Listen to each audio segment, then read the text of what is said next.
Muy bienvenidas, bienvenidos a una sesión más del seminario del Grupo de Trabajo Interinstitucional de Seguridad Metropolitana. Eh, Muchas gracias por acompañarnos. Tendremos una gran sesión y le voy a pasar para la moderación los micrófonos al doctor Andrés Humano. Andrés. Buenos días, muchas gracias, Fernando. Pues el día de hoy tenemos una sesión muy interesante, aparte con una buena amiga, compañera de viejas batallas, con quien tuve el gusto de compartir en algunas épocas en la Secretaría de Seguridad Pública de Nuevo León. Entonces, el día de hoy está con nosotros Mayra Hernández y les platico un poquito sobre ella y luego pues ya entramos al tema de la sesión. Mayra, déjeme abro aquí su currículum, que es bastante amplio. Mayra es licenciada en Derecho por el Tecnológico de Monterrey. Además tiene posgrados en Política Criminal y Análisis de la Conducta Criminal por la Universidad de Salamanca en España, y en Gestión Pública aplicada por el Tecnológico de Monterrey. Se ha especializado en política pública y en ciencia de datos, en particular para la toma de decisiones en instituciones de seguridad y justicia en México. Tiene más de 18 años trabajando en estos temas de seguridad, en donde ha destacado, por ejemplo, que ha sido asesora del Fiscal General de Justicia de Nuevo León, coordinadora de la Policía Metropolitana de Investigación, coordinadora de asesores del Secretario de Seguridad Pública de Nuevo León, donde le ha tocado liderar proyectos, por ejemplo, como la Mesa Metrópoli Monterrey, donde fue secretaria técnica.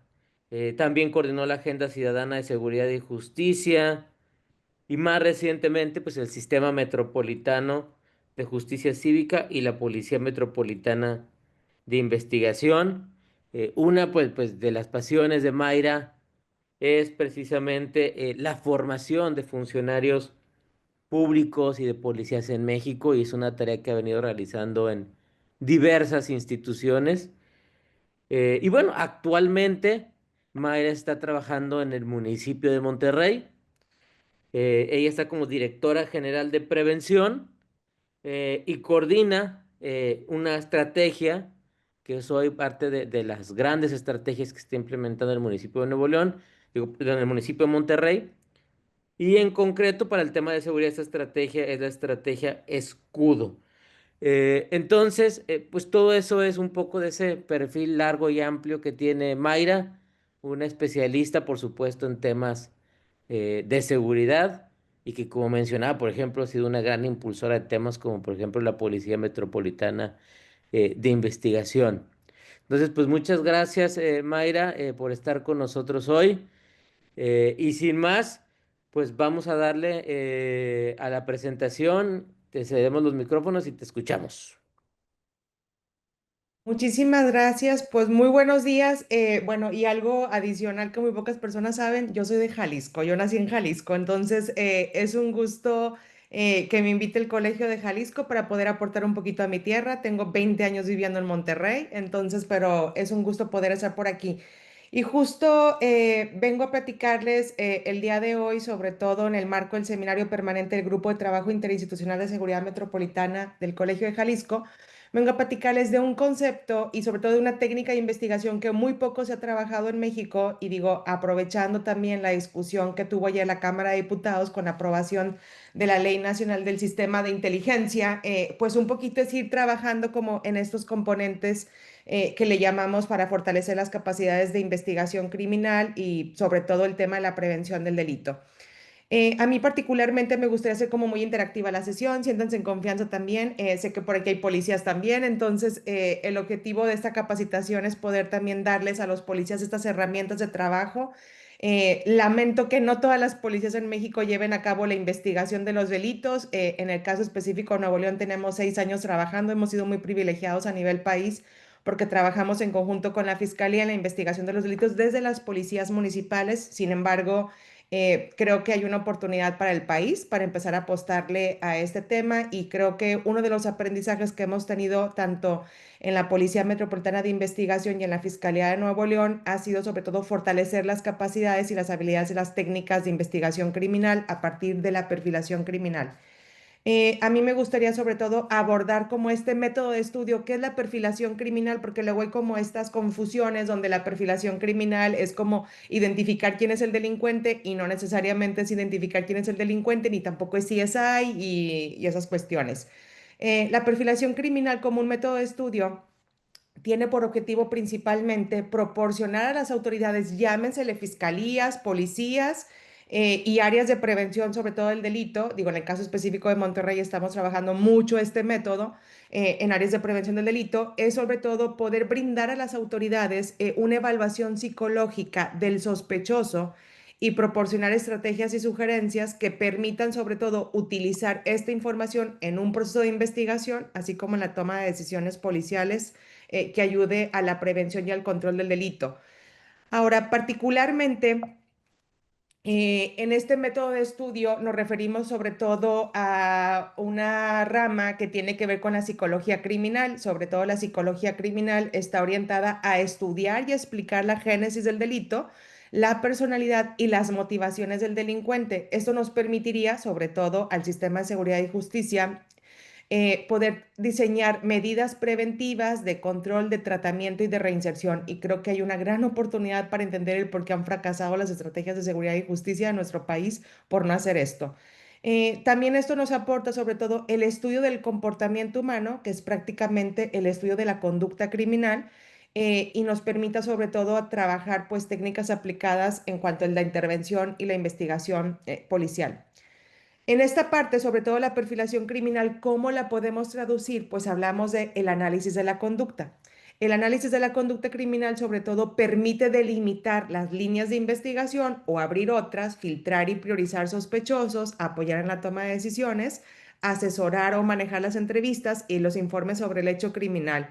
Creo que esto es súper importante, sobre todo para los que trabajamos en temas de investigación criminal y sobre todo en el tema de la investigación del delito, porque no es así como que me voy a sentar a platicar con el delincuente o me voy a sentar a platicar con el detenido, sino hablamos de un método y una técnica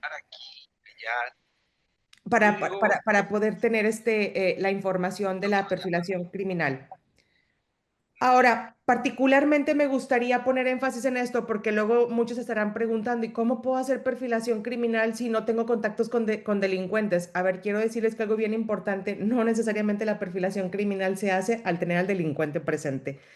Mucho de la perfilación criminal implica el estudio, sobre todo del crimen, a partir de la incidencia delictiva y entender un poquito los horarios, los lugares, las características de la conducta, la forma de comisión del delito y esas cuestiones. Pero también quiero decirles y quiero sacudir y ser muy disruptiva con las personas que nos están acompañando, tanto instituciones de seguridad y de justicia, es que las estadísticas de la delincuencia nos dicen más qué hacen los delincuentes que qué hacen las policías. Y esto es muy importante. Yo continuamente veo y digo, Andrés y yo que hemos compartido pues ya compañeros de batalla, vemos muy constantemente que las estrategias de seguridad giran en torno a decir, reducimos el delito. Y decimos, el día de hoy salimos en el semáforo delictivo en verde. Claro, el semáforo delictivo habla de un catálogo de 10 delitos, no del 100% de la incidencia delictiva. Entonces, esto es bien importante tenerlo en cuenta, pues para sacudir la forma en la que estamos abordando o en la que queremos aplicar esta técnica de perfilación criminal. A mí me gustaría hacer un ejercicio, es confidencial, sobre todo quienes nos están siguiendo a través de redes sociales. Pueden escanear este QR y, por ejemplo, digan, o sea, de entrada, para ir empezando en materia, ¿qué es para ustedes la perfilación criminal? Si alguna vez la han escuchado, si no la han escuchado, y prácticamente el ejercicio consiste en poner una palabra que es para ustedes perfilación criminal. Entrevista, análisis, o sea, un poquito poder conversar qué están considerando ustedes. Yo le haré llegar al Colegio de Jalisco a través de Fernando y su equipo los resultados y creo que eso nos va a ayudar mucho, sobre todo para ir fortaleciendo y desarrollando programas en esta materia. Doy como quiera para que puedan escanear el QR y pues bueno, prácticamente sería un poquito tener como esta retroalimentación. Voy a proyectar los resultados para ver qué está pensando la mayoría en cuanto al tema del concepto. Para la mayoría que nos está acompañando, pues la perfilación criminal es un comportamiento, es una identificación de factores, es el perfil de la conducta, es una descripción exhaustiva, es un estigma, es una personalidad, un análisis metodológico y bueno, así podemos estar aportando. Esto nos va a servir para vaciar como nuestras ideas y nuestras creencias de qué es la perfilación criminal y cuál debería ser el método de estudio en cuanto al tema de abordar esa técnica de investigación. Voy a regresar a la presentación.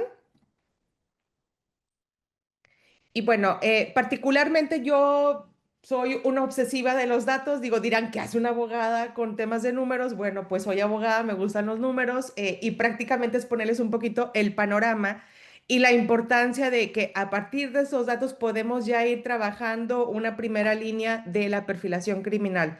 Y es prácticamente información pública. Entonces, aquí yo les pongo, por ejemplo, varios datos tanto del ENVIPE como de otras encuestas. En nuestro país, de acuerdo al ENVIPE, en el 2023, pues prácticamente se cometieron 31.3 delitos. La ENVIPE está por publicarse en septiembre del 2025, que es el año 2024. Pero esto nos habla que del 31% de los delitos que ocurrieron en nuestro país solamente se inició carpeta de investigación en el 7% de los casos. Entonces, estamos hablando que tenemos un porcentaje del 93% de cifra negra. ¿Por qué es importante la denuncia? Mucha de la ciudadanía, y lo veo constantemente, nos dice, es que ¿para qué denuncio si no va a pasar nada? Y le tratamos de explicar, tanto la policía como las áreas de prevención a la ciudadanía, que el denunciar permite aportar información para que las áreas de policía y las áreas de investigación estemos correlacionando pues comportamientos criminales que nos permite entender un poquito como cuál es la tendencia de la conducta y poder identificar de mejor manera a los sospechosos. Ahora, en el 71 en el 7% de las carpetas de investigación, el 60% es archivo temporal. ¿Qué quiere decir el archivo temporal? Que no pasó nada para la investigación. Entonces aquí hay una debilidad y una oportunidad para las fiscalías y para las áreas que investigan en fortalecer esas técnicas de investigación. ¿Por qué? Porque la mayoría de los casos de archivo temporal es por no poder individualizar al imputado. Esto es porque no encontramos información que nos permitiera identificar quién es la persona delincuente. Sin embargo, pues esto se traduce en un 96% en impunidad criminal, pero también hablamos que el delito y el crimen nos cuesta a nuestro país el 4.5 billones de pesos, de acuerdo al índice de paz México, pero creo que hay un área de oportunidad muy importante. De esos 31 millones de delitos que ocurren en nuestro país, en el 90% de los casos, la policía es el primer respondiente. Entonces, una invitación a las policías, sobre todo en el marco también ayer también se aprobó la nueva General de Seguridad Pública, que yo también celebro una nueva ley, porque esto implica transformar la forma en la que veníamos entendiendo las reglas de seguridad y de coordinación entre municipios, estados y federación, y habla sobre todo del fortalecimiento de las capacidades de investigación. Esto es, las policías, bajo el mando y conducción del Ministerio Público, pueden investigar, pero aquí es la riqueza que ustedes como policías pueden tener desde el primer contacto con las víctimas a través del llenado del IPH y la denuncia. A veces la policía, y esto es una reflexión que ya hago yo con los policías desde hace varios años, llenamos el IPH nada más considerando el tema de los datos del detenido y creemos que esa es la información más importante del IPH. La información más importante del IPH es que ustedes puedan plasmar modo, tiempo y lugar en el que ocurrió la conducta, se tenga o no se tenga presente al delincuente, se detenga o no se detenga. Esto es las características que se pueda tener de esta información. Hay un dato bien importante que nos lo dice también la ENVIPE, es que casi en el 60% de los casos la víctima estuvo presente cuando ocurrió el delito. Entonces la víctima puede recordar ciertas cosas de, digamos que de la autoría de la persona que comete el delito. Quizás el estado de crisis no le permita a la víctima identificar número de placas, como la policía en automático es lo primero que pide, el número de placa, las características físicas y también ir ayudando a las policías a quitar este sesgo donde creemos que las características, y lo he visto en muchas investigaciones de la policía, donde las características del agresor es, no, pues es chaparro, moreno y tiene bigote. No, pues sí, así lo voy a encontrar bien rápido. El otro día aparecíamos en una investigación donde decía, no, pues se llama el vampiro, el Chucky, no, el Brian el Chetos. Bueno, hasta un detenido que se llamaba Astro Boy de Dios, aunque no lo crean. Y el tema ahí era como, a ver, ¿yo cómo voy a vincular la conducta de la persona si tengo N mil cantidad de registros con apodos y con alias que se llaman el Brian, el vampiro, Astro Boy y como se llamen en cada estado de nuestro país?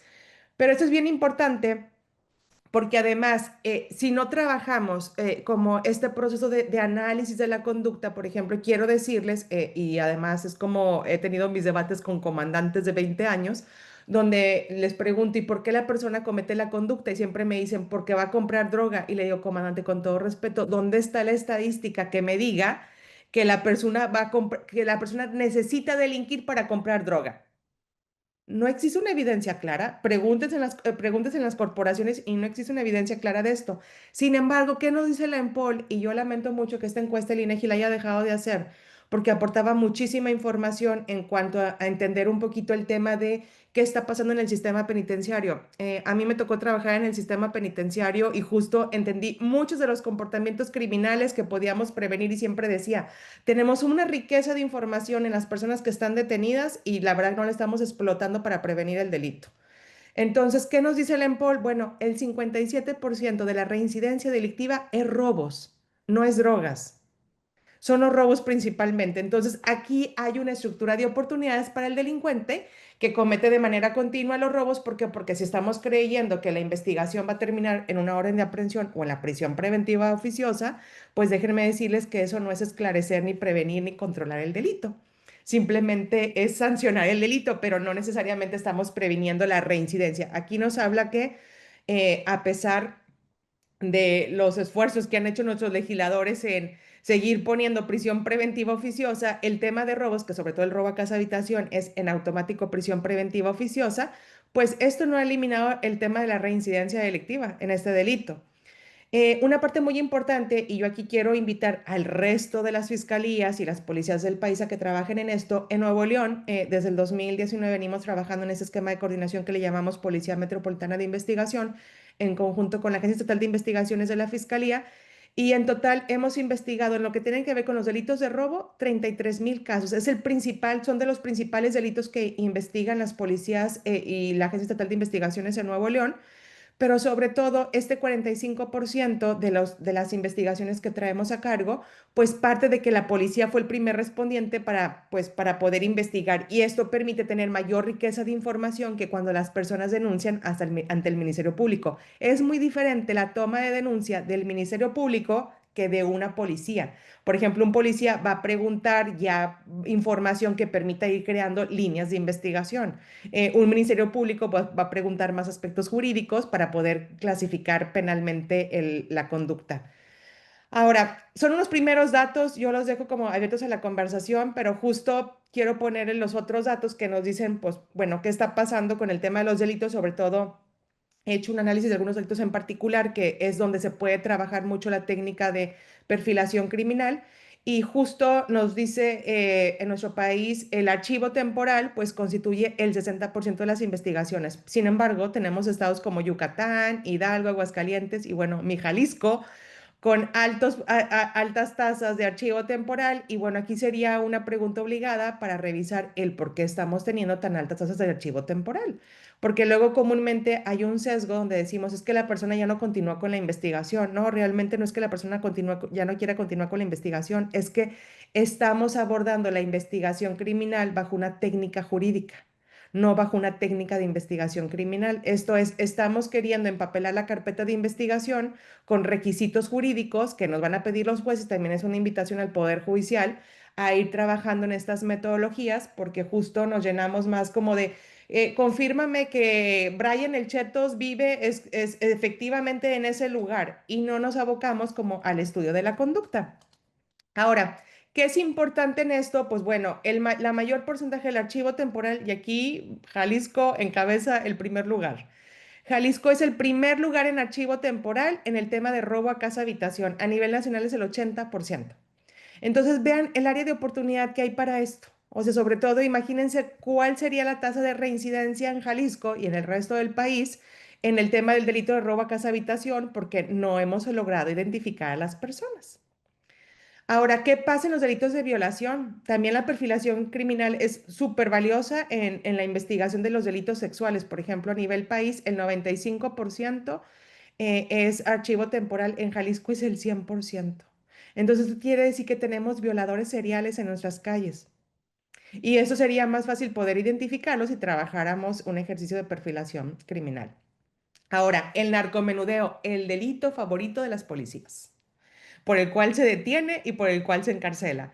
Nos habla que el 92% es archivo temporal. Sin embargo, hay estados, por ejemplo, como Durango, Nuevo León, donde a pesar de detener, no necesariamente estamos teniendo una reducción en la impunidad. Entonces, aquí es una invitación también para abordar el tema de fenómenos criminales, sobre todo en el tema del control del mercado de las drogas. Esto es realmente lo que detenemos y he escuchado en muchísimas conversaciones a lo largo de mi vida en las instituciones de seguridad y justicia decir es que hay que catear y creemos que catear va a controlar el crimen y la delincuencia organizada. Déjenme decirles y romperles el corazón, no.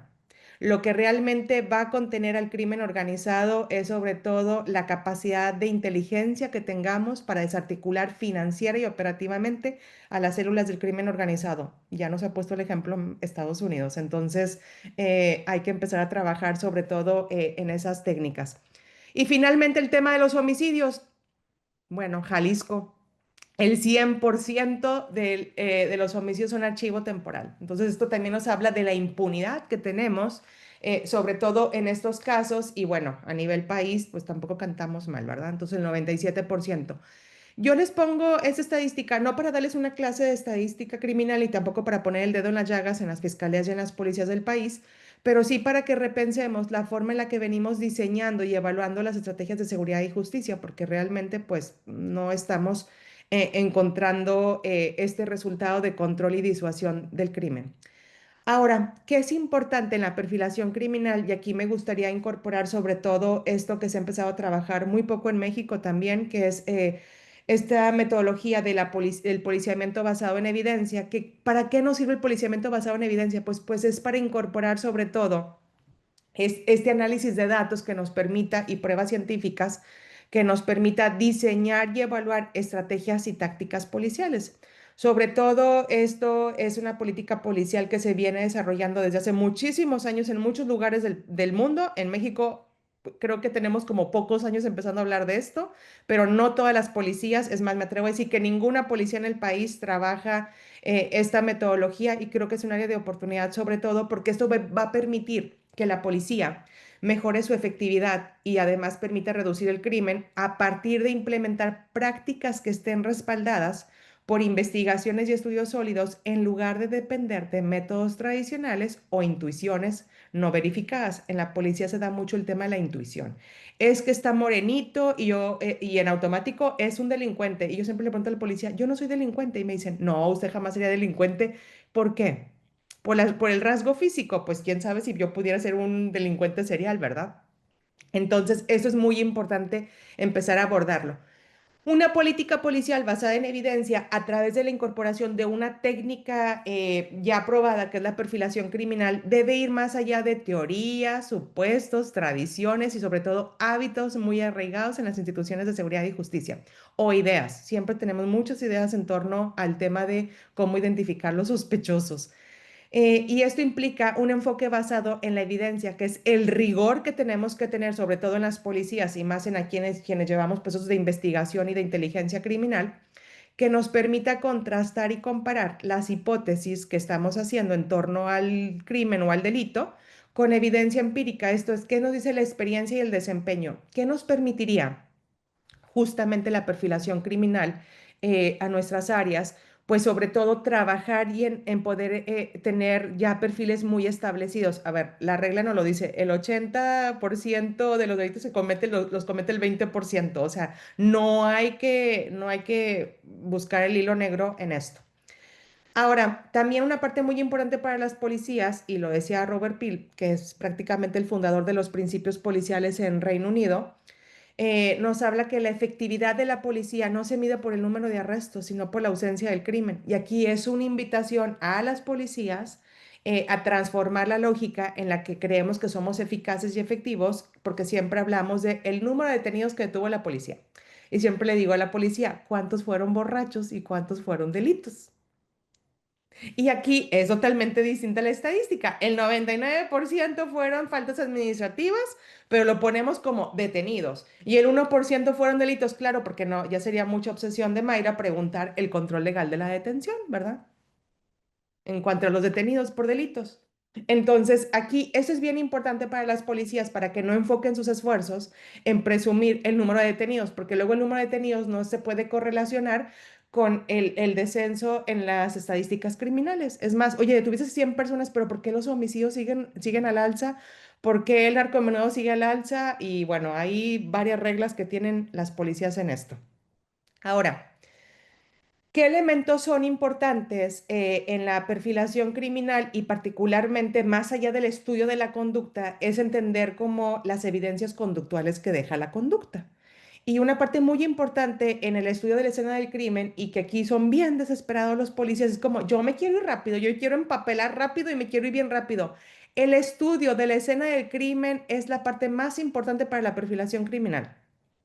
Esto implica que en la escena del crimen yo voy a encontrar todo aquel escenario en el que se encuentra algún elemento vinculado con la acción criminal y cuyo análisis resulta relevante para su esclarecimiento. Y aquí hay dos tipologías, sobre todo de escenas criminales, que hablamos de escenas primarias, escenas secundarias y la otra que tiene que ver con la escena del abandono del cadáver. Sin embargo, en esas tipologías de escenas hablamos de escenarios organizados y desorganizados, de acuerdo a una clasificación del FBI. ¿Por qué es importante entender el tipo de las escenas? Porque si es una escena organizada o desorganizada, o si la forma en la que se abordó a la víctima ya era, digamos que un estudio del patrón, del comportamiento, de los movimientos que hacía la víctima, esto va a permitir sobre todo pues poder identificar más rápido a los agresores. Esto es bien importante porque en la escena del crimen, sobre todo, se puede encontrar que le llamamos este principio de transferencia de Lockhart. Esto nos habla que todo contacto criminal deja huella. Y no necesariamente esperen encontrar como las huellas dactilares, sino le hablamos la huella psicológica.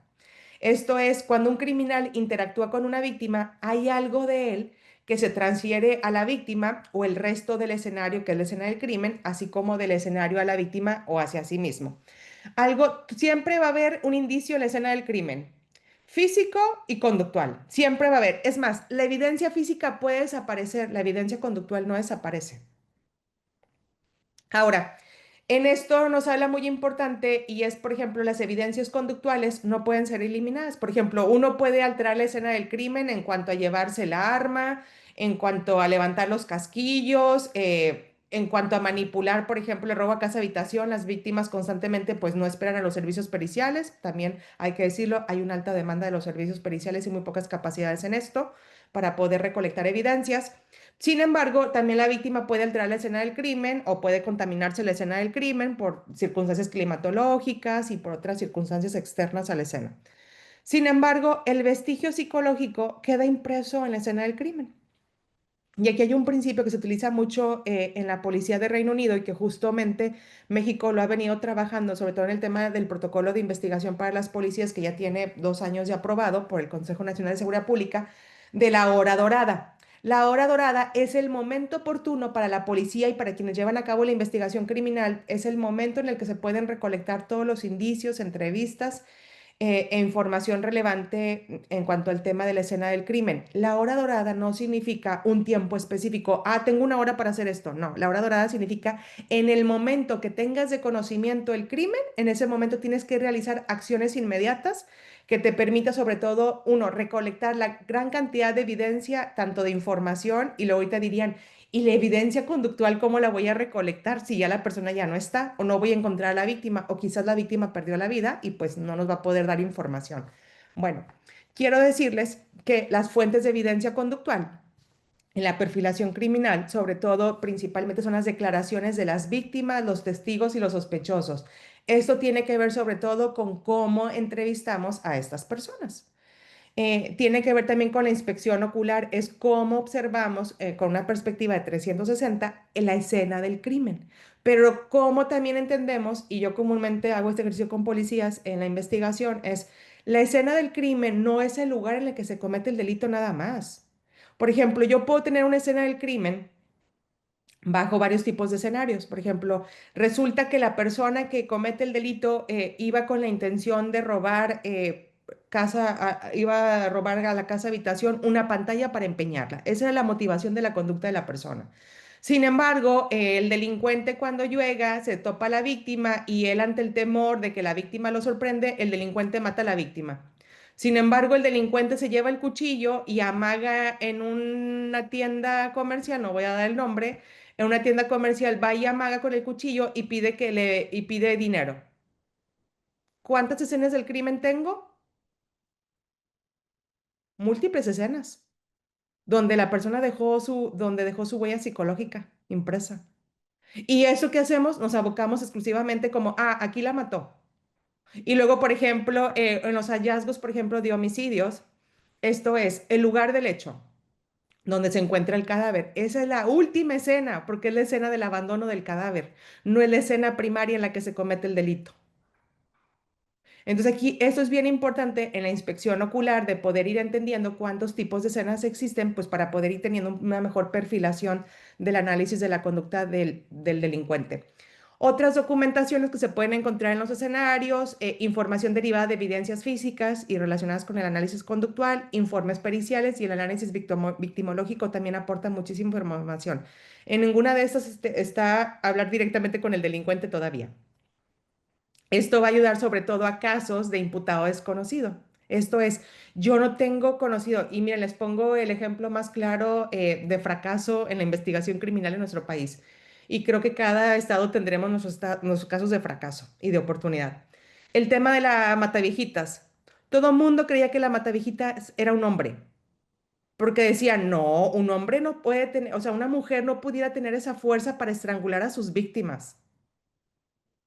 Sin embargo, la Mataviejitas no tenía una conducta, y ahorita vamos a entrar en los componentes de la conducta criminal. No tenía esta motivación, digamos que de ir a robarlas. Tenía otra motivación que era psicológica. Y aquí es el análisis conductual de la conducta, ¿verdad? Ahora, que hay un principio también muy importante, que es una regla como de Sherlock Holmes, que dice que la policía, y si es cierto, la policía comete la gran equivocación de teorizar antes de tener evidencias. En automático, la policía ya sabe quién es el delincuente. Llega a la escena del crimen, ustedes pregúntenle a cualquier policía, y es más, los policías no me van a mentir, vivo con ustedes. eh, en automático es, ¿quién es el delincuente? No, en automático es una persona, seguramente es alguien que vive ahí cercano, un drogadicto, o el drogadicto en automático es el delincuente. O sea, en automático, ni siquiera analizamos más. Y esto hace que sesguemos desde el primer momento la línea de investigación, porque ya en automático ya estamos teorizando sin tener las evidencias y ya estamos retorciendo los hechos para adecuarlos a nuestra teoría policial o a la que se encuadra de mejor manera que nos permita continuar con la investigación. Sin embargo, estamos dejando de lado pues la evidencia conductual, el resto de las técnicas de investigación criminal. Ahora, ¿qué es importante además de la escena del crimen? Los elementos del crimen. ¿Cuáles son los elementos del crimen? Principalmente hablamos del modus operandi. Hablamos del ritual, y aquí cuando hablamos del ritual no hablamos de que si pusieron veladoras o un tema de brujería, ni temas de la Santa Muerte, ni temas de altares al diablo. Entonces hablamos de una expresión meramente psicológica de la conducta criminal. Hablamos del análisis de la victimología, sobre todo en cuanto al tema de la víctima, y hablamos también del comportamiento geográfico, que también es una rama de la perfilación criminal, la perfilación geográfica, que se hace muy poco en nuestro país. Todo se resume y cada que escucho me da como un tic nervioso a los mapas de calor, hotspots. Es la novedad en México ahorita. Todos hotspots. Sí, por eso, pero si ya sabes dónde ocurre el delito, oye, ¿por qué no mapeas la trayectoria criminal? Por ejemplo, ¿cómo correlacionas el lugar del crimen con el lugar de procedencia de las personas que ya están identificadas y que cometen de manera constante estos delitos? Para identificar en qué radio o en qué punto de anclaje lo están cometiendo. Eso no lo hacemos en México tampoco, pero es una oportunidad para empezar a hacerlo. Ahora, cuando hablamos del modus operandi, y también aquí hay un mucho sesgo en cómo entendemos el modus operandi. El modus operandi nos habla del patrón de una conducta de una persona que comete delitos o la manera típica en la que se ajusta su plan. Justamente esto es que nos permite describir cómo se cometió un delito. Por eso es muy importante que cuando el policía es primer respondiente, pues pueda tener la información de modo, tiempo y lugar de manera amplia que permita ir desarrollando y además ir identificando el modus operandi. Ahora, también el modus operandi comprende un conjunto de conductas directamente observables de las cuales se puede inferir las características del agresor. Características del agresor, hablo de la conducta, no de las características físicas.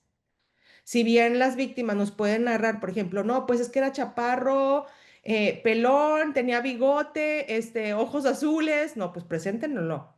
Entonces, ¿y dónde lo vas a encontrar? Inclusive yo he platicado con comandantes en la investigación donde me han dicho que a partir de una caja de pizza dieron con un caso de secuestro y uno diría, ¿qué tiene que ver la caja de pizza? Bueno, la caja de pizza permitió encontrar información porque la pizza en ese caso era de champiñones con pepperoni. Quien pide una pizza de champiñones con pepperoni, fíjense la capacidad de observar del policía en la investigación en la escena del crimen, ¿eh? Y la caja la dejaron, entonces la caja era de una pizzería muy famosa y luego era como, a ver, llámale a la pizzería y pregúntale quién mandó hacer una pizza de champiñones con pepperoni. Gracias, ¿verdad? La persona mandó pedir la pizza a otra casa donde estaba a espaldas, donde tenía la persona secuestrada. Algo tan básico ayudó a esclarecer el crimen.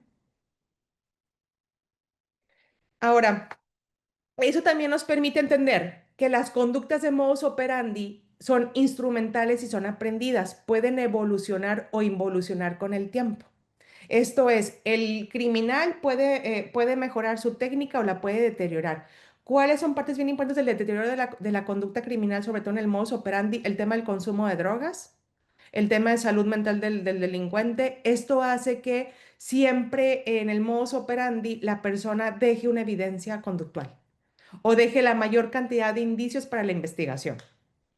Entonces es importante entender, por ejemplo, en qué momento van evolucionando los criminales, sobre todo estos comportamientos de delincuentes prolíficos, en qué momento involuciona o evoluciona su conducta. También hay casos donde la persona empezó dejando todas las evidencias físicas y después ya nada más dejaba evidencias conductuales. Eso quiere decir que hubo una evolución en la conducta, la persona aprendió la técnica. Ahora, también la parte importante del modus operandi es que todas las personas presentan un método particular de actuación, todas, o sea, no hay nadie que no lo hiciera. Pero además hablamos que este tipo de acción y características personales nos permiten entender que la conducta es efectiva. Entonces, en el análisis de la conducta criminal, sobre todo en el tema del modus operandi, hay que saber distinguir cuando una conducta criminal está bajo un tema de hábitos y otra bajo un tema de rasgos. Y principalmente en el tema de los rasgos, esto es una tendencia a actuar del delincuente en la cual deja características propias de su conducta, pero también permiten conocer ideográficamente a un individuo, así como los aspectos de su personalidad y de su conducta. Y aquí, ojo, no estoy refiriéndome a una persona ya identificada. Me estoy refiriendo al patrón de la conducta en la forma que comete su delito.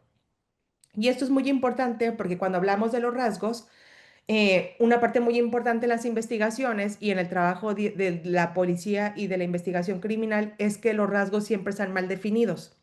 Y aquí es donde conducimos a un error de inferencia errónea que derivan por consecuencia en una investigación y en una mala gestión de la investigación. ¿Por qué? Porque al final de cuentas, si yo les pregunto en automático qué es para ustedes los rasgos, en automático me van a decir características fisiológicas de la persona.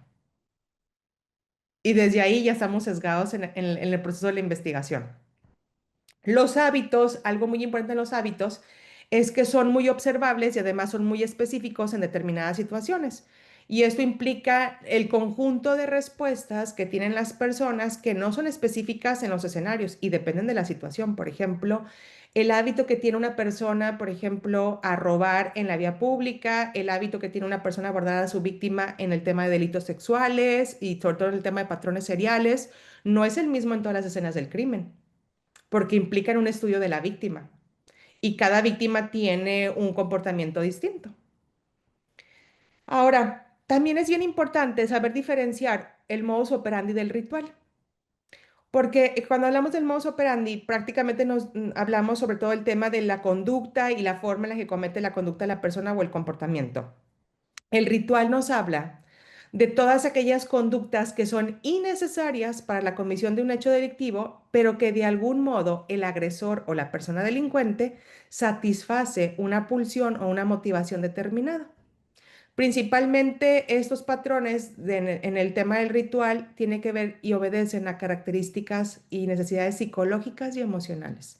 Esto es, la forma en la que la persona comete la conducta nos habla más de su motivación psicológica que de su motivación criminal. Y aquí hay comportamientos de la conducta que son muy importantes a analizar. Ahora, en el ritual son todas aquellas conductas, sobre todo del agresor, que no son estrictamente necesarias para la consumación del hecho criminal, sino que es este elemento psicológico del crimen. Aquí sería más fácil poder identificarlo en una escena del crimen, por ejemplo, es entender un poquito qué información de la conducta o de las pretensiones o la personalidad del autor. Ahora, ¿por qué es importante el tema de entender el ritual y el modus operandi? El modus operandi está comúnmente asociado sobre todo a evitar la identificación de la conducta o del agresor. Sin embargo, el ritual implica que el agresor permanece un tiempo extra en la escena del crimen. ¿Y por qué permanecen más? Porque tienen motivaciones psicológicas. Esto es, toman objetos de las víctimas, se los llevan como trofeos, alteran más rápido la escena del crimen, en cuanto, o sea, hay más manipulación en la escena del crimen y por consecuencia pudiera haber más evidencia física que se pueda encontrar para poder ser analizada bajo gestión forense, pero también se puede identificar en automático, digamos que la pretensión de la conducta psicológica que tuvo el criminal. Ahora, ¿qué es importante diferenciar? Tanto en el modus operandi como en una conducta de ritual, es que a diferencia del modus operandi, que se presentan esas conductas en las cuales evoluciona o involuciona la conducta, en el ritual esto queda permanente. Esto es un aspecto permanente en el tiempo. ¿Por qué? Porque obedece una motivación psicológica de la persona. El modus operandi nos puede aportar información sobre el tipo de crimen que ha cometido el autor. Sin embargo, una conducta de ritual nos arroja información sobre la motivación que ha conducido, y esta es la motivación psicológica o la motivación de la conducta criminal que ha tenido el agresor para cometer dicho delito. Y aquí podemos trabajar en conjuntos. ¿Sí pueden existir escenas con modus operandi y con ritual al mismo tiempo? Sí, sí pueden existir. Sin embargo, hay que saber diferenciarlas porque en algunas vamos a perseguir evidencia física y en otras vamos a perseguir evidencia conductual.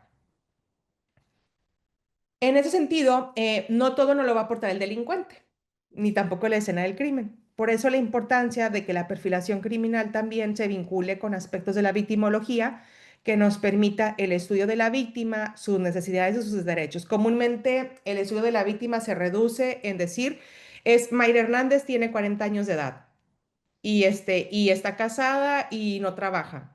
Y ese es el estudio de la víctima que hacemos y sobre todo en el tema de víctimas de violencia de género. Sin embargo, no analizamos el contexto de la conducta o el entorno en el que viven estas víctimas. Y ahí se puede encontrar muchísima información. Y esto permite entender sobre todo procesos sociales a través de los cuales los individuos y los grupos son maltratados, pero por ejemplo nos permite identificar como esta desigualdad que viven ambos géneros, pero sobre todo el tema de entender cómo va asociado a ciertos comportamientos de la conducta que hacen que las víctimas sean más expuestas a comportamientos criminales. Ahora, lo más importante de la victimología es deducir no solamente que debemos hacer prevención criminal. Siempre estamos más enfocados en saber, por ejemplo, bueno, se cometen delitos, entonces estamos más enfocados en la prevención del delincuente que en la prevención victimal. Y esto implica empezar a trabajar como este enfoque de atención victimal, pero sobre todo que nos permita que no solamente hay que evitar que determinadas personas sean criminales, sino que también podemos evitar que muchas personas lleguen a ser víctimas. Y esto es bien importante. Es importante enseñar a la gente a no ser víctimas. Constantemente, yo lo veo en el día a día del trabajo acá en Monterrey, donde los vecinos, en el tema de los chats vecinales y los chats que se tengan en materia de seguridad con la ciudadanía, comúnmente todo se reduce a la intervención de la policía. No, que la policía venga y que la policía venga y que la policía venga y que mandes una unidad al Rodnín y esas cuestiones. Sin embargo, estamos evitando lo que podemos hacer como víctimas para prevenir el delito. Yo soy un caso fehaciente antes de entrar a la policía, donde yo de manera constante dejaba pegadas las llaves de la casa, como si viviera en Jalisco. Entonces dejaba pegar las llaves de la casa, claro, 3 veces me robaron y fue muy básico darme cuenta de quién me robaba. ¿Por qué? Porque había alguien que estaba observando, pero el último robo que tuve hace 10 años, después de que entré a la policía, pues ya entendí varias reglas, ¿verdad? Entonces ya no lo volví a hacer. Pero la última vez que robaron, fue bien interesante el robo, porque la persona se llevó el bote de pintura y el rodillo de la pintura. Se llevó una pantalla y se llevó la computadora, pero no se llevó el iPad. Y dije, ay, qué chistoso. Pero lo que más me llamó la atención y lo que más le llamó la atención a Periciales fue por qué se robó el bote de pintura. Fue muy fácil saber quién había sido la persona, ¿verdad? Una persona que había venido a pintar una semana atrás. Entonces, aquí era bien importante, por ejemplo, y aquí el tema no era tanto identificar al criminal, era qué estábamos haciendo como víctimas que estaba facilitando esas estructuras y oportunidades para el crimen. Y así te has de topar muchos casos donde, ¿por qué te robaron el vehículo? No, pues porque yo todos los días en la noche lo abría para que se oreaba. No, estamos en el rancho. O sea, hay como estas estructuras y oportunidades para el crimen. Ahora, un componente también muy importante de la perfilación criminal, hablamos del comportamiento geográfico. Sobre todo, hablamos que esta técnica nos permite reunir información, sobre todo relativa a varios hechos delictivos, donde cuyo análisis y estudio nos permite determinar diferentes indicios de qué tipo de persona pudo haber cometido el crimen, así como la ubicación de su domicilio o su punto de anclaje, es en el momento en el que comete este delito y su radio. Esto es bien importante y sobre todo vuelvo a traer el caso de la Mataviejitas. Por ejemplo, el caso de la Mataviejitas no se resolvió por perfilación criminal nada más, o sea, en cuanto al tema de rasgos, y ustedes recordarán, bueno, que los periódicos nos decían, hay determinados rasgos físicos de la persona y primero era un hombre y luego era no sé cuántas mujeres. Bueno, la Mataviejitas, la investigación de la Mataviejitas se pudo resolver en días si se hubiera hecho una perfilación geográfica. Esto es, identificar, por ejemplo, los lugares donde las víctimas eran abordadas y además donde eran abandonadas las víctimas. Todo era en el mismo lugar. Las víctimas eran abordadas ya sea en el metro o en lugares de transporte o en parques. Y las víctimas vivían en un radio muy cercano al lugar en el que se cometía el delito. Sin embargo, eso también permitió determinar el punto de anclaje de dónde vivía la persona delincuente. Ahora, imagínense la riqueza de la perfilación geográfica, que también hablamos de estas coordenadas, hablamos sobre todo de coordenadas que tengamos. Ayuda mucho saber, por ejemplo, el comportamiento criminal de varias coordenadas, por ejemplo, no solamente una. Déjame meter una coordenada y en automático dime quién es el delincuente. No, a ver, la perfilación geográfica y el comportamiento geográfico no nos va a decir, se llama Mayra Hernández el delincuente. No. El comportamiento geográfico nos va a dar aproximaciones al punto de anclaje donde se comete el delito y donde se puede encontrar a la persona delincuente. Sin embargo, esto implica el estudio de varias coordenadas y varios puntos geográficos para poder hacer la perfilación. Esto es muy valioso, sobre todo en investigaciones que están asociadas a temas de homicidios, delitos sexuales y robos. ¿Por qué? Porque es la mayor cantidad de coordenadas que podemos tener para estar analizando el comportamiento. Y esto es a través de sistemas informáticos. Coloquialmente, las policías en México hacemos el comportamiento o la perfilación geográfica a partir de mapas donde ponemos tachuelitas. Ese es nuestro nivel básico de perfilación geográfica. Sin embargo, yo los invito a que trabajemos sistemas de información. El INEGI tiene plataformas abiertas, de hecho, Google tiene plataformas abiertas para poder hacer perfilación geográfica más allá de un sistema ya especializado o un software que nos permita hacerla de mejor manera. Ahora, en el objetivo de la perfilación geográfica es sobre todo, esto es, poder identificar la ubicación, la actuación y el desplazamiento que tiene el autor con una serie de crímenes. Por eso la perfilación geográfica solamente puede ser aplicada a varios delitos. Esto es, si esta persona solamente tiene o solamente el modus o el ritual me dice que es una sola conducta que no ha sido reiterada en más escenas del crimen o en más hechos delictivos, pues no me va a servir para hacer perfilación geográfica. Yo ocuparía, por eso el tema de entender patrones. En la policía muy comúnmente se nos da, donde leemos la denuncia o leemos los hechos y decimos, esto yo ya lo había leído, bueno, ahí estamos identificando un patrón de la conducta. Y el caso es que no hacemos el análisis de vinculación. Entonces, eso nos permitiría, sobre todo, entender que el delito está altamente concentrado en personas, lugares y cosas particulares. Son las reglas de oro, o sea, no hay que ir más allá de ello. Y esto sugiere que si concentráramos nuestros recursos donde se concentra el crimen, pues tendríamos mayores beneficios preventivos. De lo contrario, pues hagan de cuenta que llevamos a cabo el patrullaje de forma que le llamamos en la policía efecto cucaracha y efecto cobija. Esto es, bajamos el delito acá, pero acá se sube cuando lo teníamos bajado. Y luego sucesivamente descobijamos para proteger otras zonas. Y eso tiene que ver con que no estamos abocándonos a identificar los perfiles específicos de la conducta, ni de las víctimas, ni de los lugares, ni de las cosas en particular. Por eso la importancia de que la perfilación criminal, entendiendo sobre todo las características de la escena del crimen y sobre todo los elementos del crimen, nos permitan hacer sobre todo un análisis de vinculación. El análisis de vinculación, y aquí es bien importante, sobre todo para las fiscalías, no es la vinculación a proceso. El análisis de vinculación habla sobre todo la finalidad que tengamos para relacionar varios hechos criminales con una misma autoría, ya sea individual o grupal. Y esto implica que es el análisis de la vinculación debe realizarse bajo un examen individualizado de cada suceso criminal, para que en una etapa posterior pueda efectuarse una comparativa entre las características de los diferentes eventos. Aquí va un primer ejemplo. Esto es, yo voy a analizar, por ejemplo, en el caso 1, caso 2 y el caso X, por ejemplo, la firma. La firma tiene que ver con la huella psicológica. Esto es cómo deja impresa el autor de un crimen su conducta.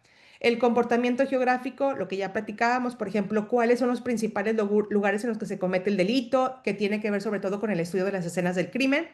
Y la victimología son las características particulares del estudio de la víctima. Ahora, al correlacionar esta información, sobre todo, nos va a permitir hacer un estudio de vinculación, lo cual puede ser positivo si los hechos se encuentran relacionados con el mismo autor o con la misma persona, pero también va a ser negativo cuando las agresiones están desvinculadas. Y esto es bien importante para ir descartando sospechosos, porque en automático es sospechosos todos los que nos encontremos en la vía pública. Hubo un homicidio y es sospechosos todos. Y no necesariamente en el tema de homicidio doloso, no necesariamente el sospechoso vive al lado, ¿eh?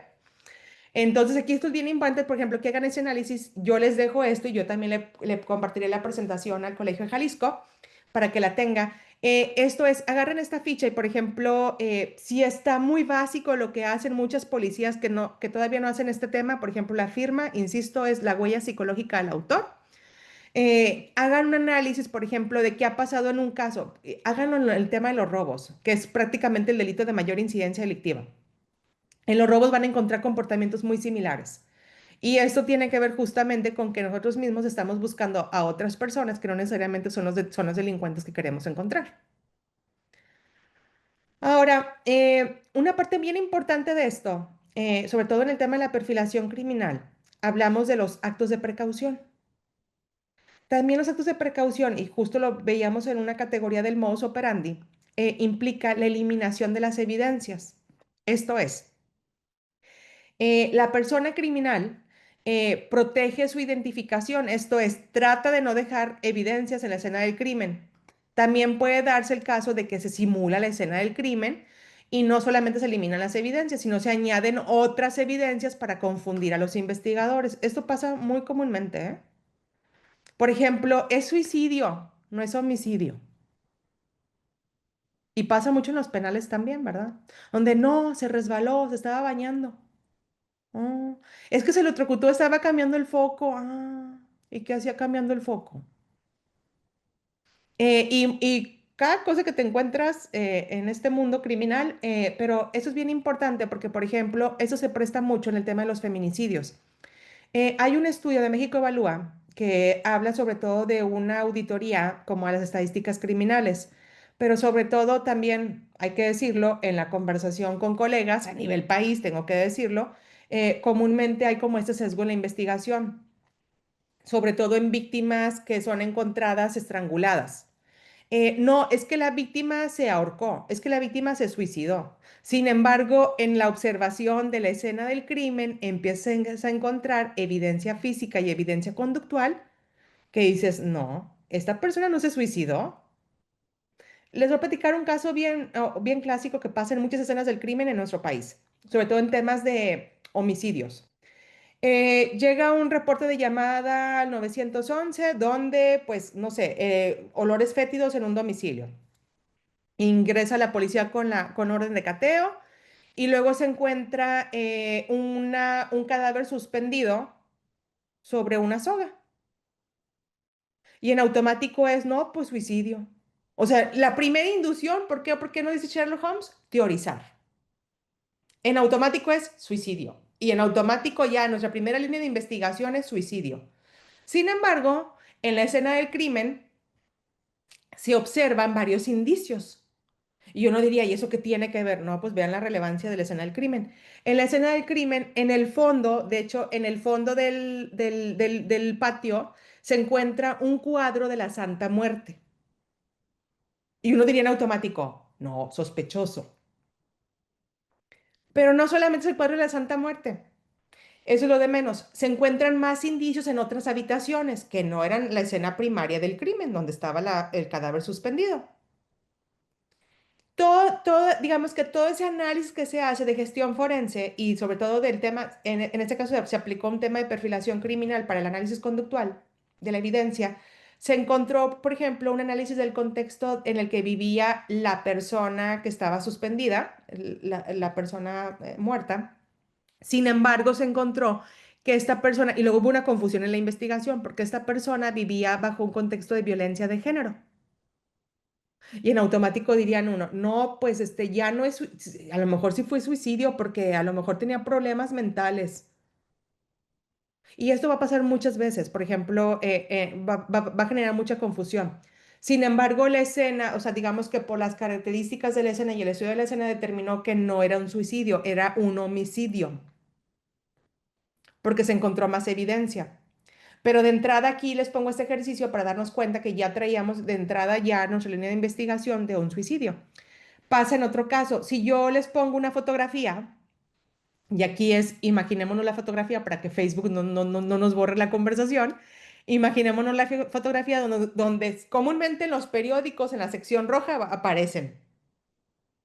Y podemos encontrar, por ejemplo, un cuerpo ensangrentado. Y en automático vamos a decir, no, ese cuerpo ensangrentado, o sea, nuestro primer indicio es, y hagan de cuenta que está una mesa sobre el cuerpo donde solamente vemos el charco de sangre y vemos los pies. Y en automático, ¿qué están pensando todos? No, homicidio. Y vemos una marca en la pared de sangre. No, venía persiguiendo a la víctima. Díganme si es cierto o no es cierto. Es la primera conclusión que hacemos de la escena del crimen. Con la simple aproximación que tenemos de una óptica de 90 grados solamente. Sin embargo, estudiamos la escena del crimen y cuando nos acercamos a la escena del crimen, por ejemplo, al cadáver, no encontramos un casquillo. ¿Cómo? ¿Cómo la mató? Y ahí empieza a cambiar nuestra perspectiva, porque tampoco encontramos el orificio. Y ahí es como, ¿y qué es lo que pasa? Justo es el sesgo cognitivo en la investigación criminal. En automático nuestra mente asocia la escena del crimen al resto de escenas que ya hemos visto. Y eso hace que de entrada ya estamos viciando la línea de investigación o la hipótesis. Sin embargo, en este caso, prácticamente nos referimos a que ya después de gestión forense, autopsia, recolección de indicios, pruebas forenses, la persona no fue matada. La persona sufrió un accidente, sin embargo, dejó impresa su mano porque se cayó y prácticamente se golpeó. En este caso sí se golpeó. Sin embargo, pero vean las conjeturas que hicimos antes. Homicidio, y si era mujer, feminicidio, no, le iban persiguiendo y en automático, y seguramente era punto de venta de drogas. No, no, no, ya, el caso se resolvió rapidísimo. Y esto es donde dejas las técnicas de investigación criminal. Entonces es bien importante, sobre todo que los actos de precaución sepamos identificarlos porque comúnmente va a haber simulación en las escenas. E insisto, pueden eliminar evidencias físicas. Pues se puede alterar la escena del crimen, pero la evidencia conductual no se va a poder alterar. Y esto va a ser muy rápido, digo, no es algo que se pueda, los policías me han dicho, ¿y en cuánto tiempo voy a poder identificar la evidencia conductual, maestra? No, tampoco es de la noche a la mañana. Esto implica digamos que la técnica de observación en la escena del crimen y el estudio de un análisis de vinculación donde nos guiemos por datos que nos permite entender, por ejemplo, esto ya se dan entrevistas, incidencia delictiva y cualquier otra información que nos permite ir correlacionando estas variables. Realmente, si en México, y miren, esto es bien importante, en México tenemos una cantidad de información, pero por el celo entre las instituciones, no nos lo compartimos. Y todos pudiéramos amar, la escena del crimen es un rompecabezas, donde cada una de las instituciones, policías, fiscalías, periciales, áreas de prevención del delito, 911, penales, todo lo que pudiéramos encontrar, pudiéramos armar el rompecabezas de los delitos. Sin embargo, estamos centrados más en un tema como de, no, déjame pongo cámaras de videovigilancia, sí, y luego a veces escucho decir que las cámaras de videovigilancia ayudan a reducir el delito. Ah, de ahí sale un policía. Interesante. Las cámaras de videovigilancia aportan información a la autoridad o te permiten reaccionar y prevenir el delito siempre y cuando tengas un monitorista y un policía cercano. De lo contrario, está muy padre tu cámara. Ah, y que funcione la cámara también. Porque luego puede haber 20.000 cámaras, por ejemplo, a ver, vayamos al caso de la Ciudad de México, el último caso que pasó. Es muchas cámaras, dos funcionarios de alto nivel y resulta que la cámara no funcionaba. Interesante. Aquí no hay que teorizar. Aquí significa perdí un indicio, que es la cámara. Pero me puedo ir a analizar el resto de los días para ver qué encontraba sospechoso en la escena del crimen. ¿Qué pasaba en las investigaciones de antes cuando no había cámaras en la policía? ¿Cómo resolvían las policías de las investigaciones? Entrevistas, señalamientos, y ahora resulta que no podemos resolver la investigación si no tenemos una cámara. Aquí creo que es importante también ir trabajando como esos métodos y esas técnicas de investigación. Yo justamente quiero dejar aquí y quiero dejar abierta la conversación para el resto de las personas que están para que puedan preguntar. No quise darles una clase de perfilación criminal porque tendría que invitarme al Colegio de Jalisco de por vida a dar una clase, pero justamente quise platicarles un poquito de estas técnicas o estas metodologías que son muy importantes, sobre todo que ayudan a la investigación policial y esto implica sobre todo identificar la interacción que hay entre la evidencia física y las huellas psíquicas, esto es la evidencia conductual.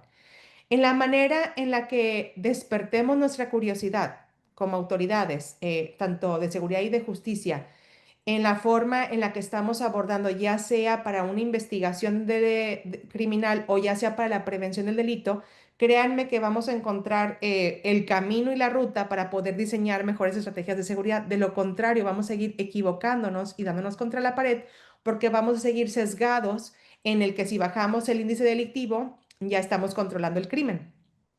Sin embargo, también es importante decirles que hay delincuentes prolíficos que cometen delitos de manera reiterada. ¿Por qué? Porque no han sido identificados. ¿Por qué? Porque no han dejado evidencia física. Y porque muy poco se ha trabajado en la evidencia conductual. Yo dejo hasta aquí la conversación. No sé, Fernando, Colegio de Jalisco, si hay como esa interacción con las personas participantes, digo, sobre todo para preguntas y también sacúdanme. Y aquí no poseo todo el conocimiento, pero sí trabajo día a día con policías y sí puedo tener muchas cosas de identificar dónde nos equivocamos y también compartirles como estas experiencias aprendidas que hemos tenido en Monterrey y en Nuevo León, pues para que el resto de las instituciones de seguridad y justicia mejoren en sus trabajos. Muchas gracias, Mayra, por tan completa presentación.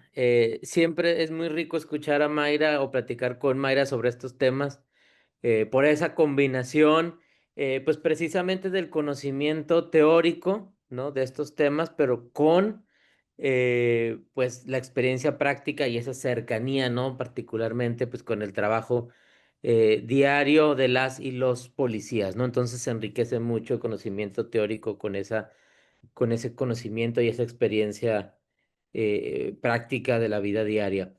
Bien, pues entonces, si les parece, vamos a abrir a preguntas y respuestas, perdón. Bueno, si tiene alguien por ahí alguna pregunta, vayan levantando su manita. Algo que le quieran preguntar a Mayra. Bueno, veo la mano de Connie y también la de Fernando. Si quieren, empezamos con Connie. Adelante, Connie, con tu pregunta. Hola, ¿qué tal? Muy buen día a todos. Muchas felicidades, Mayra. Muy buena tu ponencia e innovadora estas prácticas que propones. Sin embargo, yo sí quisiera preguntarte, ¿cómo fue la transición que hicieron ustedes ahí en Nuevo León o en Monterrey, respecto a involucrar primero a la policía de investigación dentro de las áreas de las policías preventivas? Y segundo, es bien complicado, porque creo que lo tenemos nosotros como muy visual y muy claro respecto al llenado del IPH. Una herramienta tan sencilla, sin embargo, se sigue únicamente relatando de manera muy superficial los hechos que los policías pueden constatar en sus servicios, ¿no? Y lo veíamos hace poco en una capacitación que tuvimos con UNICEF en temas de niñas, niños y adolescentes, ¿no? Que nos hacían esta propuesta, bueno, no propuesta, nos hacían un panorama más amplio de poder inclusive en el propio IPH poder asentar otros aspectos, ¿no? Que eran necesarios para la protección del interior superior de la niñez. Pero a lo que voy es esto, o sea, ¿cómo han hecho ustedes esta transición? Porque nosotros todavía tenemos problemas con el llenado del IPH para poder determinar si puede ser legal o ilegal la detención. Eso sería. Muchas gracias. Mira, Connie, creo que ya casi vamos a cumplir como 20 años después de la reforma, que tú le seguimos diciendo, la nueva reforma al sistema de justicia penal, donde yo todavía sigo escuchando capacitación de llenado del IPH y me quiero volver loca. Y es como, ¿por qué seguimos capacitando a las policías en el llenado del IPH? Entonces, hay todo un tema, porque luego también en las fiscalías hay como, no, el IPH estuvo mal llenado, entonces es como regrésalo. Y luego también hay todo un tema en los oficios de investigación de las fiscalías, ¿verdad? Entonces, ¿qué creo importante en el tema del llenado del IPH? Sobre todo, a ver, los aspectos jurídicos, modo, tiempo y lugar. Comúnmente las policías se equivocan. Por ejemplo, relatan al 26 de junio a las 10 de la mañana y en la quinta hoja ya están poniendo el 27 de junio. Por eso estabas en el 26 de junio. Y ahí uno se da cuenta, con todo el cariño que le tengo a la policía en México, que es una historia que se está inventando la policía. Y muchas de esas cosas, por ejemplo, son equivocaciones. Entonces, ¿qué es importante, por ejemplo, en el llenado del IPH? Y creo que es bien importante, sobre todo para el tema de la investigación. Ahorita les platico un poquito la experiencia de Nuevo León con la PMI y la Fiscalía.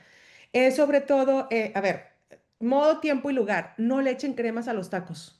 Es lo que realmente sucedió y lo que realmente pasó. O sea, no le echen más, porque además van a tener que ir a la audiencia y si no fueron los primeros respondientes y no estuvieron ahí, ¿para qué le echan cremas? Eh, Sin embargo, ahí también es bien importante, por ejemplo, en esta explicación de modo, tiempo y lugar, es poder describir a detalle, por ejemplo, toda aquella información que dé la víctima. Comúnmente pasa también y pasa muy regularmente en el tema de los delitos de violencia de género y contra niños, niñas y adolescentes. Ahí la policía se olvida de que hay víctimas directas que son niñas, niños y adolescentes y mujeres. Esto es, nos abocamos a detener a la persona.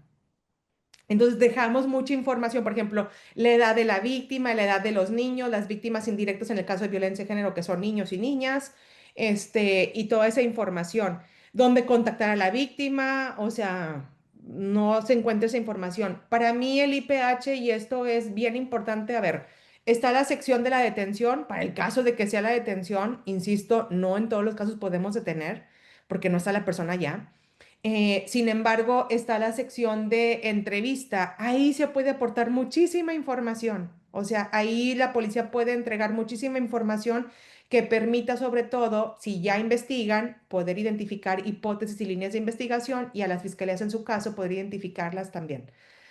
Sin embargo, hay todo un tema. Y luego en el tema de la clasificación, si es legal o ilegal la detención, pues tiene que ver con los registros de la flagrancia, ¿verdad? Entonces aquí va a ser bien importante que el policía observe sobre todo esos lineamientos que están en la Constitución y sobre todo en el Código Nacional de Procedimientos Penales. Pero en sí, mi recomendación a los policías es plasmen modo, tiempo y lugar específicamente lo que sucedió. No le echen más historia al cuento. Y Muy en el bien. tema específico de la investigación, te platico, fue todo un tema, la verdad que yo tengo que reconocer la voluntad política del fiscal y de los fiscales, porque en Nuevo León hemos tenido varios fiscales a lo largo de este tiempo, y a lo largo de este tiempo la PMI este año va a cumplir casi 7 años y hemos subsistido como Policía Metropolitana de Investigación. Una parte muy importante de esto es que no hagamos de un tema de seguridad y justicia política, y creo que eso ha sido entendido tanto por los fiscales como sobre todo por los alcaldes y los secretarios de seguridad pública. ¿Qué hicimos primero? Fue diseñar y diagnosticar las capacidades, sobre todo de los fenómenos criminales que tenía cada municipio y sobre todo el entorno de la zona metropolitana. Y también identificar cuáles eran las capacidades institucionales de las policías, porque justo muchos fiscales en el país me han dicho, mira, la policía no sabe llenar un IPH, ya lo pones a investigar. Y ahí el tema era, no es que no sepan llenar un IPH. Justamente el tema era, por ejemplo, hay un sesgo y si aquí hay mandos, yo los invito y les doy el tip de cómo una fiscalía les puede soltar investigaciones. Comúnmente los policías y sobre todo los mandos están muy abocados a, yo quiero investigar narcomenudeo y homicidio, porque son los delitos mediáticos. Es más, la policía llega en 5 minutos a un homicidio. Ah, pero un llamado del 911 de un robo a casa habitación y una violencia familiar. Uy, no, pueden tardar horas o pueden oír. Entonces, esto hace que nos sesguemos, porque, a ver, veamos la incidencia delictiva del país. El 2% de la incidencia delictiva son homicidios. Y el 98% ¿qué estamos haciendo? Entonces, ¿qué hicimos? Este diagnóstico que nos permitió identificar que justo acá en Monterrey, la zona metropolitana, son 11 municipios que casi particularmente compartimos la misma geografía que tiene Jalisco con Guadalajara, Zapopan, Tonalá y todos los municipios que están conurbados. Sin embargo, en ese sentido lo que hicimos fue, a ver, identificamos que en el resto de la zona metropolitana los principales delitos en los que conocía la policía como primer respondiente eran los delitos, digamos que de alta incidencia delictiva, pero de bajo impacto. Principalmente el tema de los robos, el tema de las amenazas, el tema de la violencia familiar, y empezamos a trabajar justamente con esos delitos. El ejercicio que se hizo con la fiscalía fue no solamente firmar un convenio, porque justamente el fiscal en ese momento decía, no, yo no ocupo otorgarle facultades de investigación al policía porque es un mandato constitucional que está en el 21 constitucional.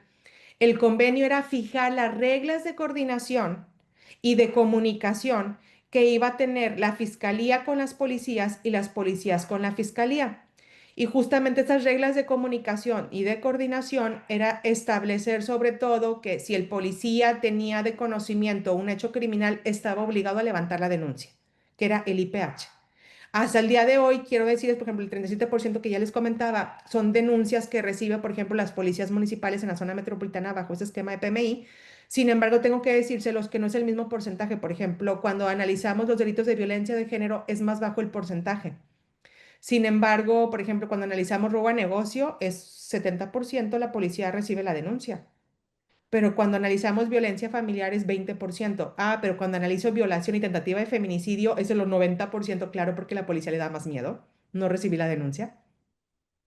Entonces, esto obligó a que las policías se fueran empoderando, hay que decirlo, porque también tengo relatos de policías donde me decían, jefa, es que la persona dice que no, que ella no le va a dar la denuncia a un policía, que ella mejor va a ir a la agencia del Ministerio Público o que ella nada más le va a dar información a la ministerial. Los policías se ganaron su lugar explicándole a las víctimas, mira, es que firmamos un convenio con la fiscalía y la Constitución dice, y eso fue un trabajo también de evangelizar a la ciudadanía que no solamente el Ministerio Público podía recibirles denuncias, sino que también las policías, inclusive en la mayoría de los delitos de violencia de género, por ejemplo, de tentativas de feminicidio, la policía es el primer respondiente. Y esto permite acciones inmediatas de atención y protección a víctimas, tanto mujeres como víctimas indirectas, que son niñas, niños y adolescentes. Ahora, ¿qué más se hizo además de este diagnóstico y esta regla de empieza a recibir denuncias? Porque también era el incentivo. A partir de que tú recibes una denuncia como policía, te iba a llegar el oficio de investigación en automático, porque la fiscalía también diseñó una plataforma tecnológica que permitía digitalizar el IPH de forma inmediata o la puesta a disposición del detenido de forma inmediata, lo cual le permitía que en automático, en un plazo no mayor a 30 minutos, el Ministerio Público le girara el oficio de investigación a la policía. Entonces la policía tenía su plazo de investigación mientras estaba la persona detenida o si no estaba detenida, la policía podía investigar.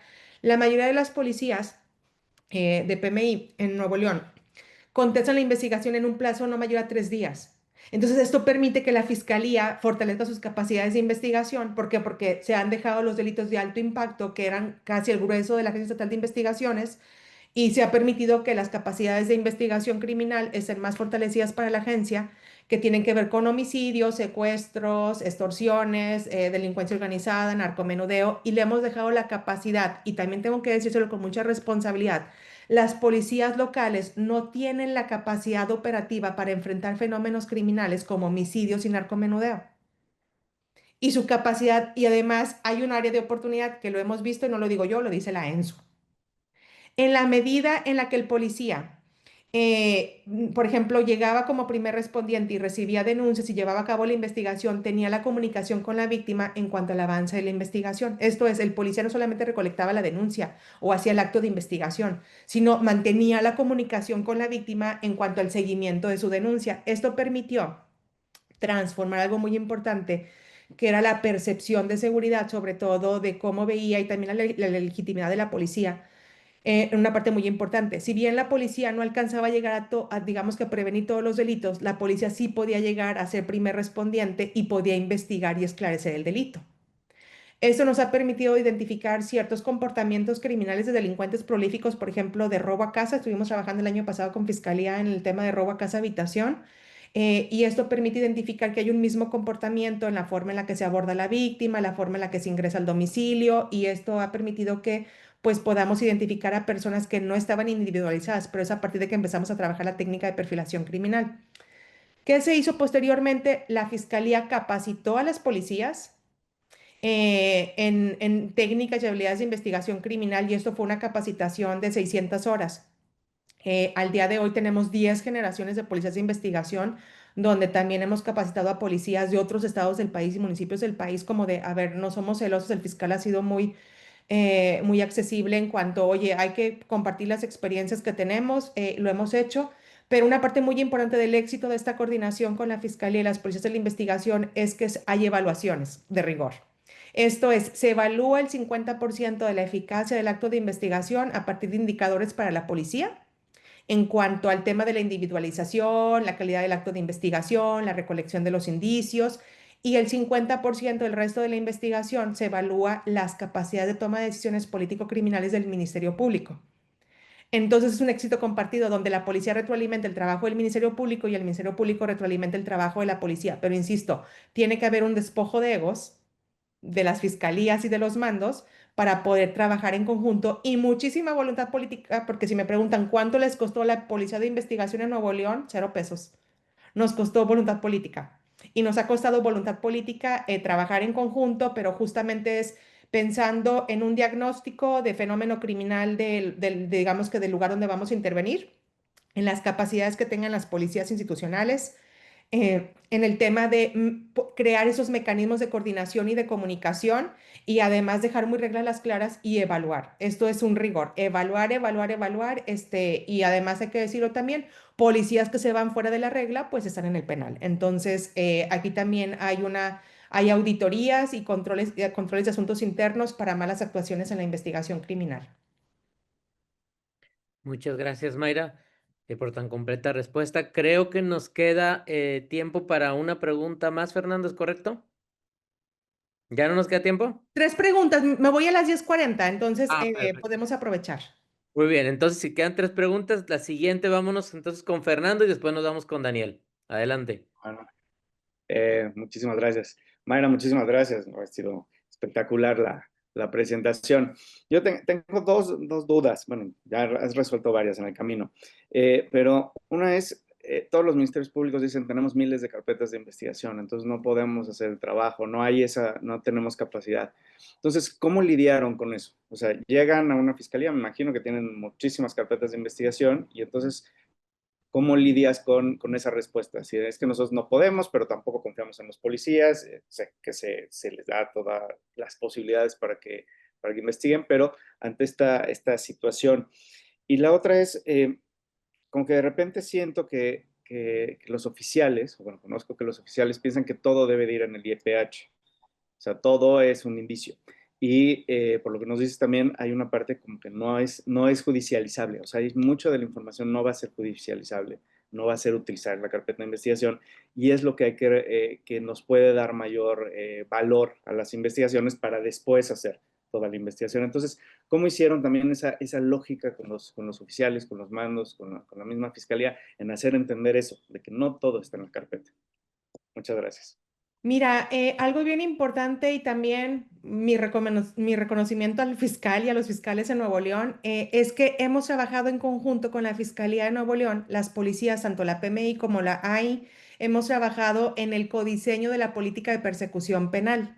Entonces, esto ha permitido que la Fiscalía no solamente identifique sus capacidades institucionales en cuanto al tema de número de ministerios públicos o número de carpetas de investigación en cuanto al tema de la gestión ministerial, sino que también, por ejemplo, identifiquemos cuáles son los fenómenos criminales prioritarios que hay que investigar, sobre todo a partir del tema de los bienes jurídicos a proteger.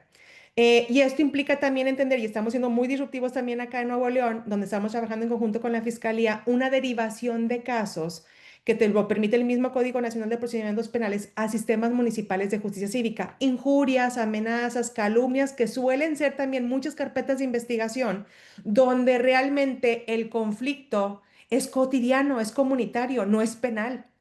Inclusive léanse reglamentos de justicia cívica o reglamentos de barandilla de los municipios del país y léanse el Código Penal. Es todo lo que no puedan meter en el Código Penal o en el 19 constitucional, lo meten en el reglamento de barandilla. Sin embargo, estamos sancionando por la vía penal y administrativa ambas conductas. Entonces, ¿qué hicimos también? Uno, priorizar las investigaciones, decir, a ver, al día de hoy la PMI se compone de 400 policías de investigación en Nuevo León, que son principalmente policías municipales de la zona metropolitana, pero justamente lo que hicimos fue balancear las cargas de trabajo. Esto es, a ver, tu diagnóstico de fenómeno criminal me dice que la mayor parte de tus delitos son violencias familiares y violencias de género, pero también tiene que ver con el tema de robos y prácticamente la carga se establece a partir de identificar, por ejemplo, donde el policía es primer respondiente. Sí, también, insisto, hay más información en el IPH, en las bitácoras y en los informes de la policía que en una carpeta de investigación, se los tengo que decir. Y esto es cómo se retroalimenta la información. También tiene que ver mucho la calidad del acto de investigación. También yo invito a las policías y a las fiscalías a entender que los actos de investigación son infinitos. No es un solo acto de investigación el que me ayude a esclarecer el delito. Entonces, esto implica, en Nuevo León, por ejemplo, la PMI y la Fiscalía hemos hecho una bitácora de actos de investigación donde se documenta el acto de investigación, qué se encontró en el acto de investigación, si el acto de investigación es positivo o es negativo, y esto permite una matriz de actos de investigación al policía para ir identificando no solamente la conducta, sino al imputado. Y también entender esta regla donde nosotros no perseguimos órdenes de aprehensión, sino que buscamos esclarecer el delito. Y mucha información, justamente va a haber mucho caso, por ejemplo, el tema de robo a persona en la vía pública y en el transporte público, pues sí, en el 99% de los casos es imputado desconocido. Sin embargo, si bien no podemos sancionar o no podemos obtener una orden de aprehensión y en ese caso va a ser archivo temporal, que no es malo el archivo temporal, hay que decirlo, siempre y cuando yo agote mis actos de investigación en los que ya no encontré más líneas de investigación, en estos casos, por ejemplo, es información que se le entrega a los municipios para que trabajen estrategias de prevención o de patrullaje policial. El tema es no casarnos con que una denuncia o una investigación necesariamente tiene que terminar en orden de aprehensión o en prisión. Y eso es el éxito de la investigación criminal. No, el éxito de la investigación criminal es que no vuelva a suceder el mismo delito que viene sucediendo. Entonces, la fiscalía nos entrega a los municipios información y ya la capacidad de análisis, justo yo con mi equipo de trabajo estoy trabajando en Monterrey en el marco de la estrategia Escudo, estamos trabajando procesos de perfilación criminal que le permita a la policía identificar dónde ocurren los delitos, con qué frecuencia, cuál es el radio que ocurre y todo con un tema de análisis delictivo, ¿eh? Prácticamente de entender horarios y esas cuestiones. Yo invito al resto de las instituciones a explotar la información que tienen las fiscalías en cuanto a incidencia delictiva, más allá del tema de la investigación criminal. Muchas gracias, Mayra. Bien, entonces vamos con la tercera pregunta. Daniel, adelante. Tienes la última pregunta de la sesión. Híjole, si ni siquiera va a ser tan bueno, porque yo parto de mi ignorancia de aquí de antropóloga. Pero muchas gracias, Mayra. Me encantó, me encantaron las anécdotas. La verdad, una presentación muy refrescante, muy informadora. Mi duda es sobre los archivos temporales, ¿no? y pues también creo que, ay, me quedo reflexionando ese del IPH, me tocó dar en 2 ocasiones un curso de IPH, de llenado del IPH allá en la Universidad de Policía, acá en Jalisco, y yo siempre decía, nárralo con todos los detalles, y ya de escucharlo de la otra manera, porque es como tan frágil ese instrumento que se le pueden agarrar de cualquier cosa. Híjole, se equivocaron de la fecha, va para afuera, ¿no? O encuentran cualquier eh, error y ya, ahí se pierde todo. Pero al mismo tiempo, la falta de detalle, siento que escuchando esa diferencia entre la investigación jurídica y cómo estamos atrás y esa propuesta de la investigación criminal, justo entre más detalles bajan al IPH, más esperanza tenemos para llegar a esta investigación criminal. Pues para allá van mis reflexiones desde mi ignorancia y quisiera que aprovechara esos últimos minutos para explicar un poquito más de esos archivos temporales que no entiendo muy bien cuál es el problema allí y qué es lo que pasa, o sea, ¿de dónde van los archivos? Si son temporales, ¿cuál es la otra? Eh, pues, o sea, ¿qué hay si no son temporales? Porque ahí desconozco esa parte del proceso. Muchas gracias. Gracias, Daniel. Muy buena pregunta, sobre todo yo que vivo obsesionada con el archivo temporal, con la policía. A ver, justo tocas algo bien importante, el tema del IPH. Sí, ponle la cantidad de detalle que le quieras poner, pero a lo que yo voy es como no le eches mentiras al IPH. O sea, luego a veces la policía comúnmente dice no, y luego siempre la policía narra, en labores de patrullaje y vigilancia. Nos topamos a una persona que traía un envoltorio de la droga denominada marihuana o cristal. En labores de patrullaje. Entonces es como, ¿para qué le echas el cuento? Entonces, y ya cada policía sabe, ¿verdad? Pero aquí es bien importante, por ejemplo, sí, justo el error y de hecho la retroalimentación que hemos tenido de la Fiscalía en el caso específico de Nuevo León es que las omisiones en el IPH han sido sobre todo en el tema de la fecha y sobre todo el tema de la narrativa del modo, tiempo y lugar. Entonces esto es, el policía como que, ese es un tema también de desarrollar pensamiento crítico en la policía. O sea, esto es, el policía lo que observa, lo que analiza y lo que escucha tiene que saber procesarlo. Entonces, ahí el policía, por ejemplo, por escribir rápido, o también hay que decirlo, el policía está escribiendo en la agencia del Ministerio Público su IPH, o puede tardar 5 años escribiendo el IPH, es importante que el policía entienda como estos puntos, modo, tiempo y lugar, qué sucede, cómo sucede y quién lo comete. O sea, prácticamente es la información más esencial. Y esto sí, justamente si tienes toda esta información, narrar a nivel de detalle, pero a nivel de detalle significa como la información más relevante de la escena. Porque luego es como, no, y luego vino la vecina Mayra y me contó, pero la vecina Mayra no aporta información relevante, ¿para qué la escribes? O sea, la pones en otra hojita donde Mayra Hernández me vino a contar, pero ni siquiera cuadra con los hechos, o sea, porque luego hay vecinos que también quieren salir en la película de policías y ladrones, ¿verdad? Ahora, el archivo temporal, te tengo que decir algo, el archivo temporal justamente está muy poco regulado en nuestro Código Nacional de Procedimientos Penales porque nada más dice, si el Ministerio Público no encontrara más investigación, podrá tomar la determinación del archivo temporal. Y esto es, si no encontrara mayor información para la investigación, bueno, aquí es la oportunidad. Por ejemplo, la PMI ha apoyado mucho a la Fiscalía a trabajar investigaciones de archivo temporal con información que teníamos en las barandillas. Esto es, pues la investigación nada más decía que se llamaba El Cadenas. Y así era una investigación, un delincuente prolífico de robo de negocio. El Cadenas. Y luego, el Cadenas. No, pues no se tuvo el nombre. Archivo temporal. No sé quién es. No, por no individualizar.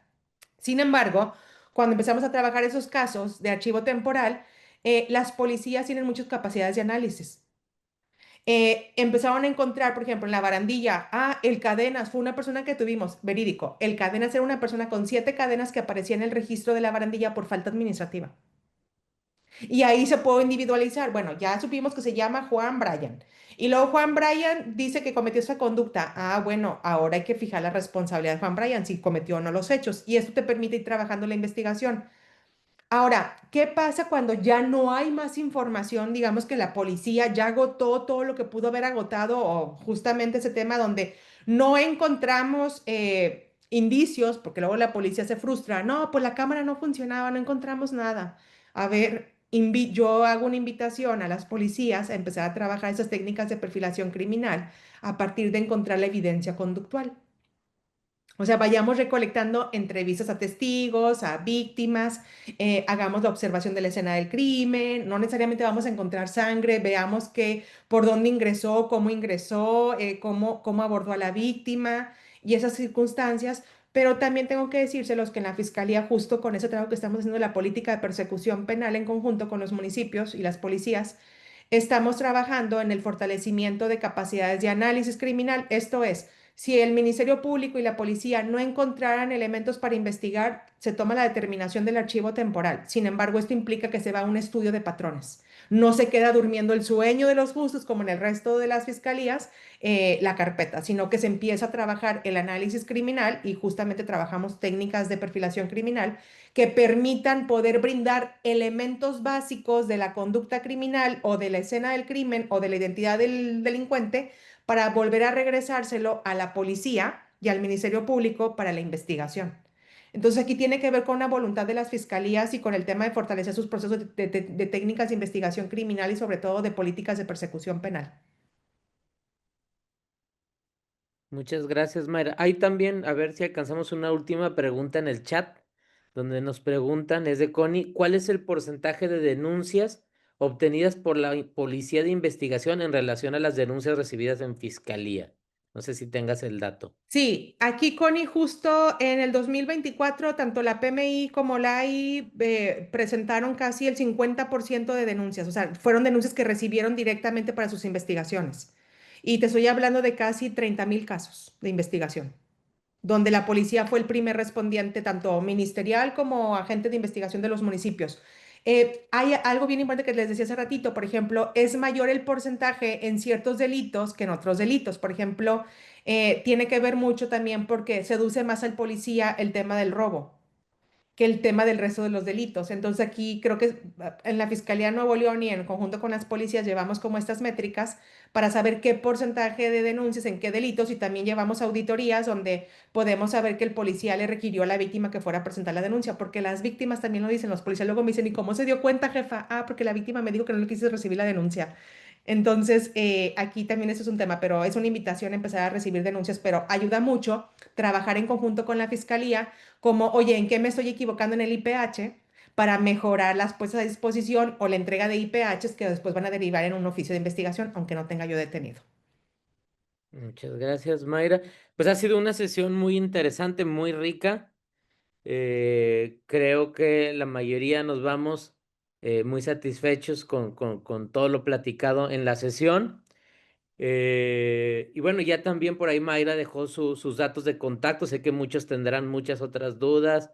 Entonces por ahí también la podrán contactar.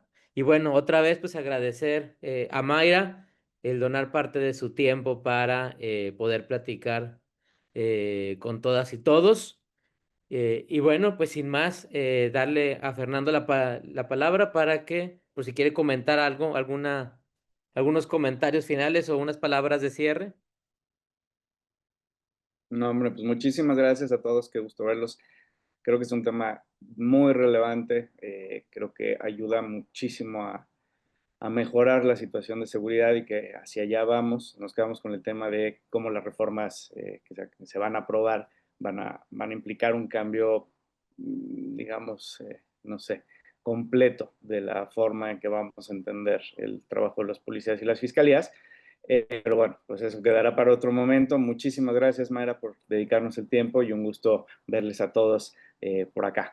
Entonces, bueno, pues cerramos. No sé si Mayra tengas algunas palabras finales, pero si no, muchísimas gracias y pues ya terminamos. Muchísimas gracias por invitarme y digo, yo estoy puesta y dispuesta, digo, yo vivo devota para fiscalías y policías, entonces en lo que podamos aportarles como estas lecciones aprendidas, les ahorramos la curva de aprendizaje. Gracias también al Colegio de Jalisco por invitarme y estoy dispuesta a donar el tiempo que sea necesario para poder ir trabajando esta generación de evidencia que necesitamos, sobre todo en estrategias de seguridad y de justicia. Gracias a todos. Gracias, nos vemos en la próxima sesión. Hasta luego.